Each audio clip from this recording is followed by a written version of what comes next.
We have, as I'll talk about, some issues with forestry around the world, and a lot of those come back to governance. In Australia, we have one National Environment Act which implements all our treaty obligations relating to environmental matters, except, as I say, forestry is exempt from that legislation. It has its own separate regime, regional forest agreements, which I'll talk briefly about. Depending on how we go with time, we had a proposal for the world's 4th largest pulp mill, which was also rushed through, again, exempted from the environmental legislation, or the forestry aspects was left out of the EIA process there. So what I want to have as my take-homes at the end is that wherever you are, if you're in a country that has either poor forestry governance, illegal logging, or if you're in a developed country like Australia, which leaves forestry outside its environmental laws, what is my solution?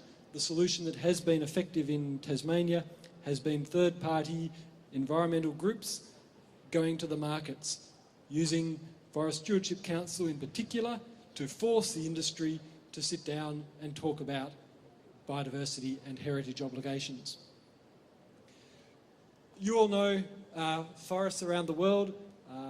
As you can see, the southern hemisphere, due to our southern ocean, we don't have those large tracts of arboreal forests in the northern hemisphere or the equatorial forests. So what's in Tasmania, New Zealand, Patagonia, remnant Gondwanan forest is in limited supply.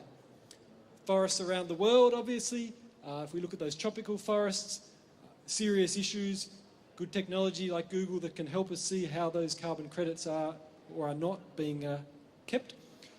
But unfortunately, governance problems mean that our tropical forests are under serious threat. A lot of the logging that takes place is simply beyond the law. In Australia, or in Tasmania in particular, we have a long history of what a previous session has called PAD, which is protected areas being downgraded, degazetted, and in Tasmania damaged.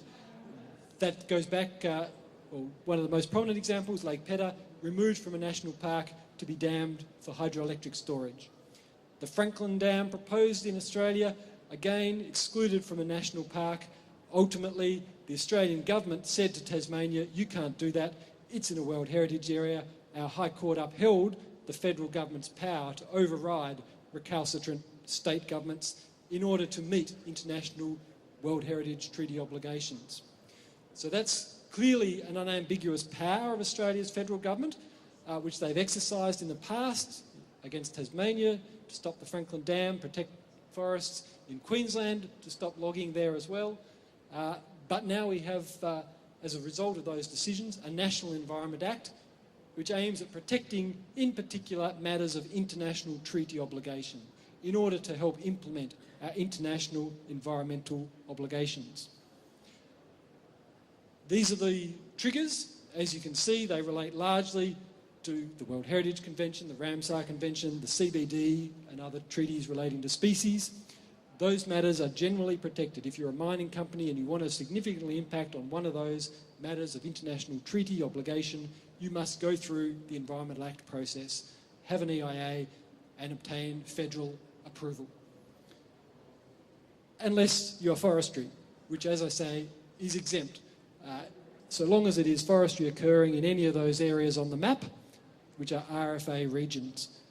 As you can see, these are the areas, particularly in southeast Australia, which have most of our remaining tall forests.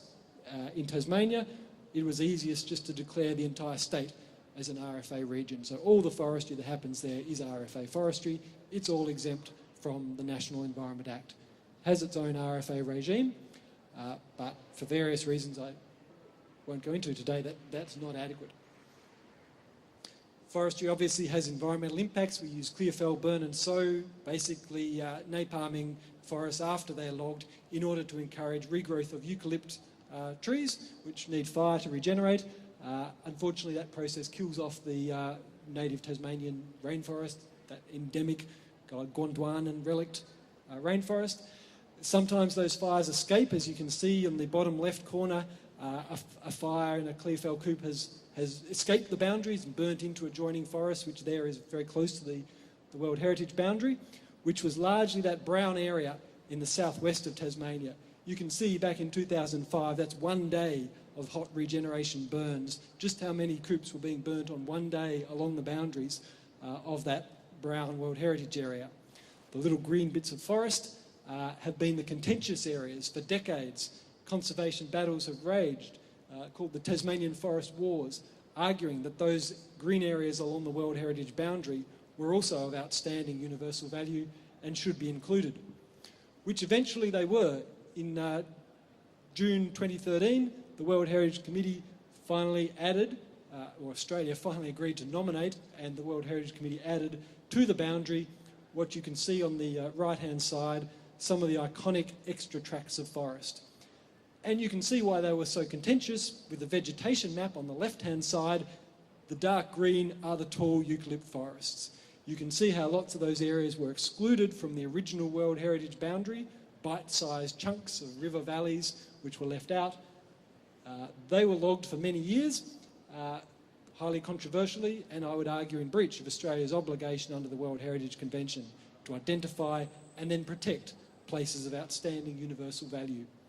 They were added in 2013 following a long forest agreement between the industry and the environmental groups.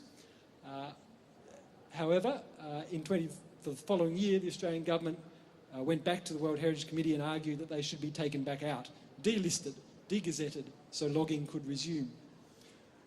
Ultimately, in 2014, middle of this year, the World Heritage Committee said no to what they described as Australia's feeble efforts to delist the areas and said they should stay as World Heritage.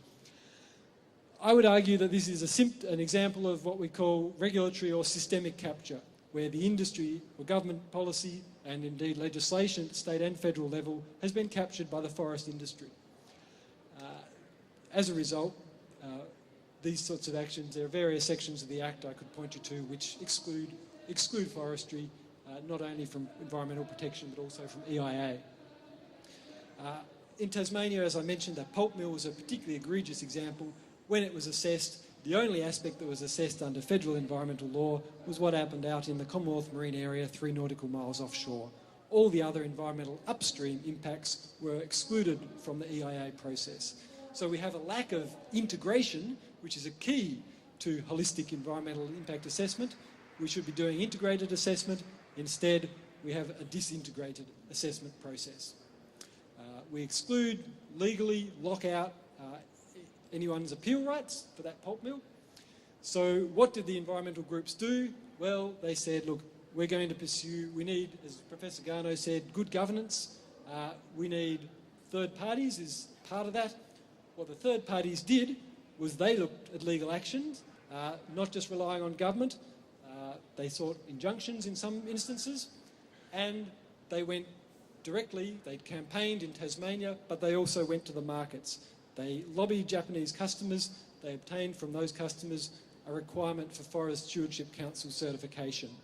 That brought the industry to the negotiating table, and through particularly those international market-based campaigns, the industry, when they realised they could no longer sell their product, sat down with the environmentalists, tried to reach an agreement.